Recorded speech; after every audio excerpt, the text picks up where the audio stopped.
Hi everyone, I'm Andy KATZMAN. I run gaming customer success for Tap Commerce, which as of July is now part of Twitter. And we focus on mobile app retargeting across multiple verticals, including gaming, and we work with some great gaming clients such as Social Point, and I'll have Adam up here in a few minutes to talk about the work we've done together. But before I even go there, how many people were here for the last talk? Can I have a show of hands? So that was an awesome intro to this talk. So I'm actually going to go through my intro part really quickly because he had a lot of great stats. The general message is that retargeting really works and is really important. And the reason is because engagement with your apps is really difficult. So UA people are spending tons of time, tons of effort trying to get people to get their apps, and they're doing great. They're getting people to download 8 apps a month or 9 apps a month on average. The problem with that is that when you actually only want them to download your app, but everyone else is working hard and they're all downloading their apps too. So the chances that people use your apps are not as high, and there's a 60% chance that if a user doesn't return to an app after 7 days, they never will. For gaming, it's even worse. More or less a quarter of game downloads are used only once. They're only open once. So you're working really hard trying to get people to download your games, and unfortunately, they're just not using them as much as you want. So traditionally, game marketers would look at this equation and they'd really focus on the CPI part of it. You would have someone on your team, sort of a business intelligence person, data analytics guy, tell you what the LTV is, and then you just focus on CPI. How much will it cost for me to get an install? But because of all these engagement issues, marketers are now starting to think about the LTV side of the equation. How can you as marketers start to increase the LTV of the users that you get to install? And one of the ways to do that is through mobile app retargeting. So quickly, what is mobile app? Oh, look at that animation. Didn't realize I was there. Focusing on LTV. So mobile app retargeting, how does it work? Once again, there was a great introduction before, but I'll just go through it pretty quickly. What happens is you tell us who your users are. We can then find those users while they're using other apps. We can show them great ads that are customized based on where they are within your game. And through deep linking, we could get them back into your game seamlessly.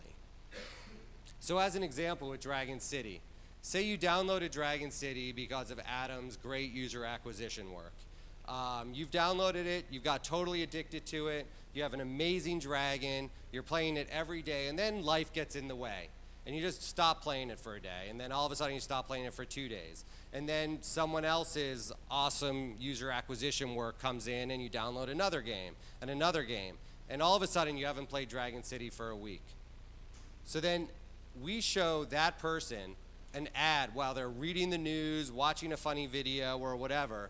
We show them an ad that says that there are 2 new islands and 50 new levels with a call to action that they should level up now. This reminds them that Dragon City is actually an amazing game. They click on that ad, and through deep linking, they're brought right back into the game, become addicted to it once again, and start playing it. So it's really that simple, or it sounds that simple, but actually the strategies involved become more complicated as you think of all the ways that you can implement this. So with that, I'd actually like to invite up Adam, and he's the VP of Marketing for Social Point. We've been working together for about 6 months now, and would love to talk with him about how he has implemented retargeting, some of the different strategies, et cetera. So let's have a chat. Thanks, Andy. Okay. All right. So first, actually, before I even ask you any questions, one more question to you. How many of you have ever tried retargeting or re-engagement advertising, not just like push notifications or email? Awesome. Can I ask a follow-up question? Yeah. How many of you guys are doing marketing currently for an application? So I take it most of that is then for installs, not for re-engagement? Doing the math of 2 hands for the first question. Yeah. All right. So looking at those stats that I shared and that you saw in other presentations about sort of engagement with apps, and does that ring true to you with what you've had with Social Point? Yeah, absolutely. In fact, not just with Social Point, with all of the game developer companies that I've worked for in the past. Engagement, 1, 7, 30 days are the hardest things to improve, and they're more or less the thing that inhibits you from growing your application. And these are the things we fight against all the time. You know, you mentioned your 60%. I mean, a good application you would kill for a 50% day one retention, and you would probably kill more for a 20-day, 7-day retention. So as a marketer, when you think about re-engagement, what are the different channels that you've been using? So we've been using, obviously, Tap Commerce, as you mentioned. We've got a couple of other companies that we've done this with. Facebook has the ability to do custom uploads, and some companies in the US, I think we used AppLovin as well to do that with. Cool. So some people like talk about re-engagement and retargeting as sort of interchangeable words, but I know we've talked about how they're pretty different. So how do you see the difference between re-engagement and retargeting? Sure. So the concept of re-engagement is basically the dormant user, the guy who hasn't been in your game for a couple of days or a couple of weeks, and you want to talk to him about, hey, we've got something new in our game that you've never seen before, or you haven't played in so long, people are missing you, spend less time with your kids, come play with us, all the normal things that you do when you're not playing mobile games. The difference between that and retargeting, or I don't even know. We need a better word. We were talking about this. You want a new word. We want to invent a new word for this thing, because the additional way that you can do this is saying a user has just done something in your game, and now you need to tell him that there's something beyond that right now. Like everybody here has probably gone on Amazon or eBay, and you've gone to make a purchase and you forgot, and then you are trolled for the rest of your life with that shoe purchase that you didn't make. Oh, just come back. Oh, why aren't you buying this? So mobile app developers, nobody does this. Nobody is using a strategy that really incorporates the last action of a user to then immediately go out with a frequent, with an effective time of maybe 1 or 2 minutes or an hour to then try and bring that person back into the game. And this is really where I think we're trying to get to. The industry is super young. I mean, it's clear when we're looking across here, we see only a couple guys are even testing re-engagement, as I would most think that you guys are using it. Meaning that you're doing things like retargeting dormant users. Not a lot of people are thinking about, I have a guy who's just done something, and now I need him to do the next step, but he's not in the game anymore. How do I go out and I do that? Yeah, it's interesting. I mean, at Tap Commerce, we work with a lot of different verticals. Gaming's usually number 1 or 2. But in e-com, especially if you think about the sort of desktop version of it, they are doing that. They do sort of like you look at a pair of shoes and then all of a sudden you see that pair of shoes every single site you go to. And I know you're starting to test that with Dragon City, something similar with gaming. We're seeing a couple other customers, clients try to do that. And we're super excited to get to sort of that level of sophistication. But as we just saw, most people here have not actually done any re-engagement advertising. If they came up to you afterwards and were like, we totally, if Social Point's doing it, we should do it with Tap Commerce, how would you suggest that they get started? Yeah, I think that the first thing I would do is basically do your re-engagement. Obviously, most of you guys have spent money. If you've ever bought a user or 10 users, half of those guys are probably not playing your game. As the last presentation suggests, it's probably even higher. So the first thing I would do is go where your guys already were. The people who've already played your game, well, they liked it enough to download the first time. The likelihood they'll re-engage with that product again becomes even higher. And obviously, it's very cheap. You've got very high click-through rates. That drives the price per click down. So I would go initially with that. Go where it's easy. Bucket your users into payers, non-payers, dormant more than 7 days, more than 30 days, more than 60 days, and start plugging those guys. And once you build a strategy for that process, hey, whenever a guy hasn't played for a week, hit him with this number. Whenever somebody did it, do it for that. So it's fairly easy to set that up, particularly using all of the attribution software that exists. AdX or has offers or adjust. Setting up those events to pass back to Tap Commerce is really simple. And once you have them set one time, basically you can let that run.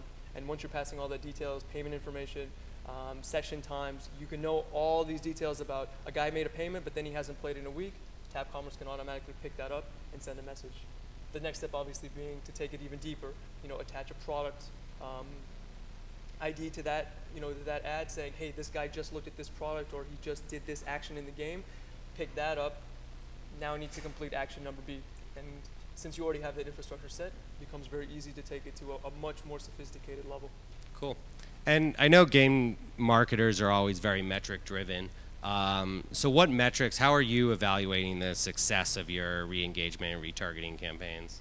Sure. I mean, in the end, you can look at it in two ways. Obviously, if you're doing a big enough retargeting campaign, you can look at to see how it's affecting DAU or your paying user population, retentions after a certain period of time if you're actively engaging users over that period.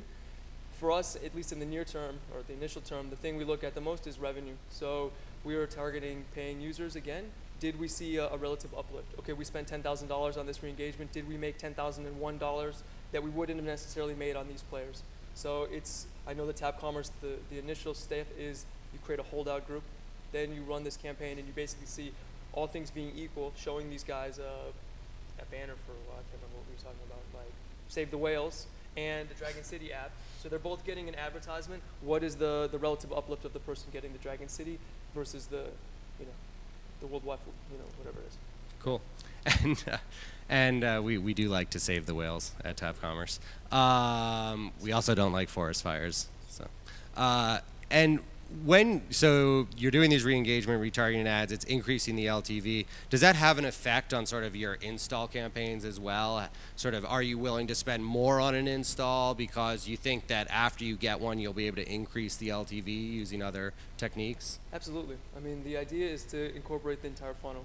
I mean, you as a marketer, I think a lot of people think once you bring in that install, it's like, I've done my job now, I turn it over to product, and it's product's job to engage them through community or whatever. But the reality is that that's the easy part. The easy part is getting somebody into your game. You can use incentivized traffic. There's 100 ways to get a guy in your game, but the real magic is how do you keep them coming back day after day? And sometimes your product isn't that good.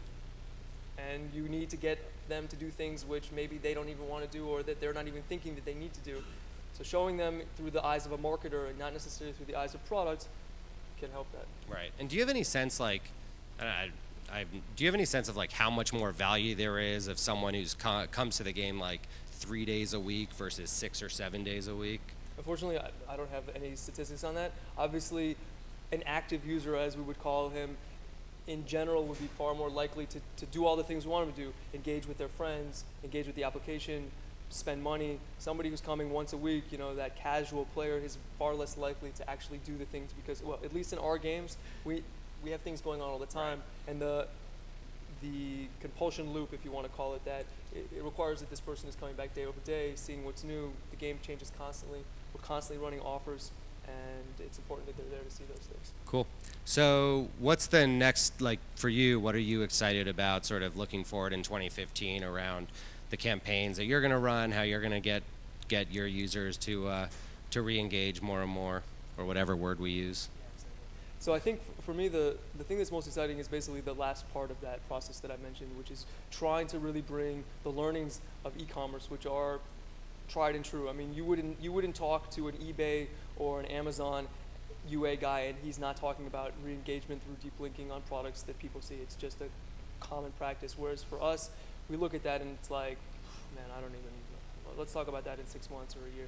So from my side, this is the thing I'm most excited about. What does that really look? I've never worked in e-commerce other than in gaming, so I can't tell you that it's going to be awesome, but I have a feeling like it will be. And you've worked with multiple genres of games sort of in your past. Do you think that this is a strategy that, I know you're starting to see success in Dragon City with it. Is it something that you think is replicable across multiple genres? Absolutely. I mean, I don't think that this strategy, like you were talking about before, people are downloading 9 apps on average a month, and it could be even higher. If you're younger, probably it's every top app is being downloaded. So you are creating the barrier to entry, the barrier to move to a new application is basically zero. So you're trying to create a scenario in which you're providing greater reach without having to spend a lot of money. There's another small little point, I mentioned it in the previous talk, which was that There's basically two ways you can use retargeting, right? One is to bring in users who do actions, or you want them to do other actions, but there's another, which is sort of the concept of block and tackling, which is really blocking your best users away from other people who would potentially be looking to take them in through marketing. So, for instance, your whale population. So to go through Tab Commerce, a CPC there might be 10, 15, 20 cents as a maximum. And you know that those guys are going to create a very high conversion rate, click-through rate for you. So you basically upload this list, and then you blanket the web. Wherever they go, wherever an ad is being shown, where Tab Commerce is running, it's going to be your game. Come back, don't forget about us, make sure that this, and in a way, they're going to always come back to your app, and they're more likely than they are to come back to, I don't know, your competitors' apps. Cool. Thanks a lot. And I forgot to ask one question, which I ask everyone, which is what games are you playing right now? It's a little bit embarrassing. I'm playing Book of Life from SGN. It's really, yeah. It's like Candy Crush, but you know, it's like one of the many other It's okay. Candy Crush. We all have those games on our phones. Yeah. No, actually, it's Webster's Dictionary. I read it every night. I'm really getting in. There's a very strong vocabulary. Nice. We'll see if we can retarget different words to you. Awesome. Well, I think those were the questions I had for Adam. Would love to open it up to questions from you guys if you have any questions for either Adam or myself.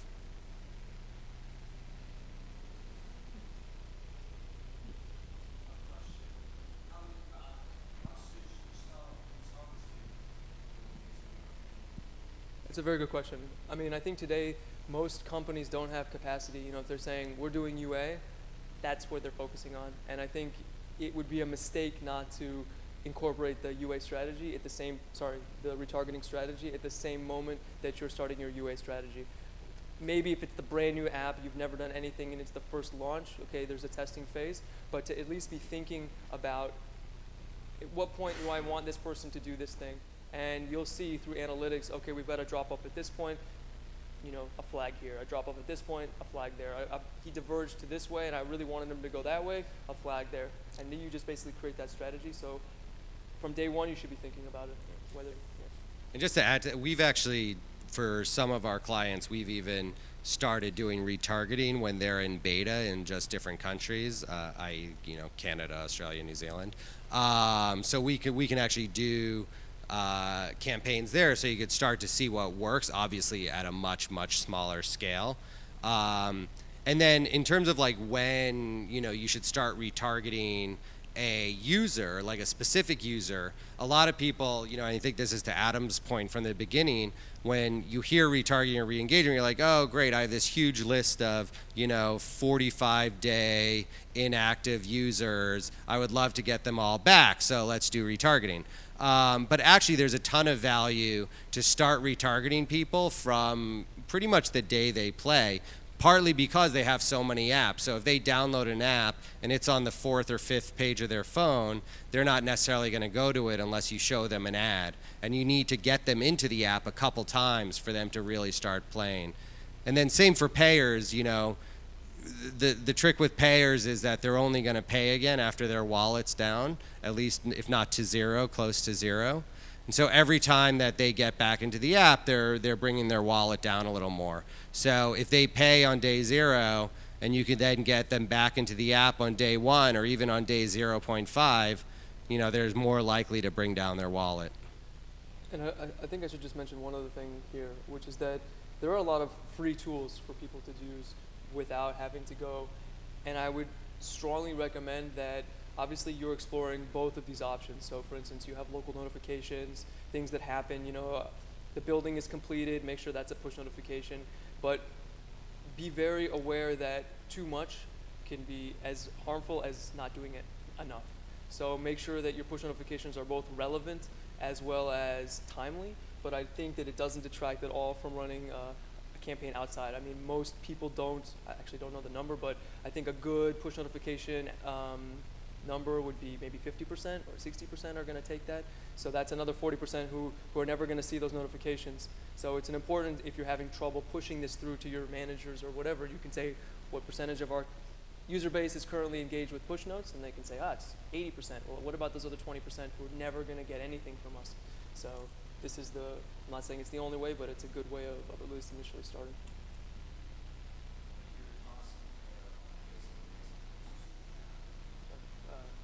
Same? Sorry, just to clarify. For a retargeting campaign on Facebook per click, Yeah. are you seeing a much greater cost per click as opposed Yeah. to in-app? Yeah. Just nature Facebook. Nature Facebook. It's a much more expensive proposition. I mean, I think if you have an amazing creative and whatnot, it can get there. But Tab Commerce, you have the sort of luxury of having, first of all, a much larger user population than you have on Facebook, as well as, well, campaign managers. They're doing optimization for you, whereas it's a little bit less likely on Facebook. And it's probably more likely for you to get impressions, in-app versus Facebook also, or not so much? To be honest, I don't know how to answer that. I would guess that in-app delivers probably better number of impressions, or at least available impressions, since you plug into a Nextstage or through Mopub. I mean, it's 2 billion impressions, whereas Facebook, they have 600 or 700 million active users, or whatever it is. I'm gonna get in trouble right now, but I think our public number is 40. I got it right. Is that for Tap Commerce we see 40 billion impressions a day. So we are really able to see to find people's users. Facebook's obviously great as well, and we in the past have run campaigns on Facebook, and you can see a lot of success there as well, but it is different economics and different scale. So I wouldn't say it's one or the other. There's definitely reason to do the RTB to get the cheaper clicks and the larger scale. It's also a different setup process in terms of how you pass value. So for running with the Tap Commerce, the minute you've integrated with Adjust or AdX or Has Offers, the events that you've just created for your install, your payment, your level 1, your tutorial, all of that stuff, you turn that right around and create a retargeting campaign. The same stuff you're using for your own campaigns or for your deep linking for whatever it is, you turn around and that's your retargeting campaign right there. Whereas with Facebook, it's custom audience, upload lookalikes, things like that. You got to upload batch files of IDFAs or Facebook IDs. It's a little bit longer process, and you need to create, FTP servers or whatever. The Facebook Ad Manager doesn't allow you to do that. You have to go through a third party in order to do that automatically or dynamically, I should say. And the nice thing for real-time segments is that, especially when you get to the more complicated setup like Adam was talking about, we're qualifying and disqualifying from people from segments in real time. So like if you only want to target lapsed purchasers, say, and you don't want to target the recent purchasers, even though I would argue it's a good idea to target them, the minute someone does make a purchase and we see the post back from whoever your measurement partner is, they get disqualified and we no longer bid on them. Yeah, absolutely.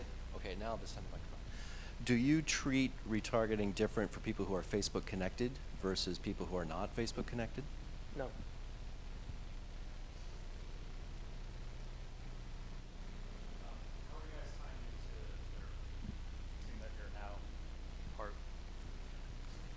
How are you tying retargeting into Twitter through Tap? Sure, it's a great question that we get a lot. Right now we're still sort of a standalone business. We are just working on our RTB inventory, and we're not bidding on the Twitter inventory as of yet. If you want to, we can always connect you to the right people at Twitter to do that, but right now we're still not integrated in that way.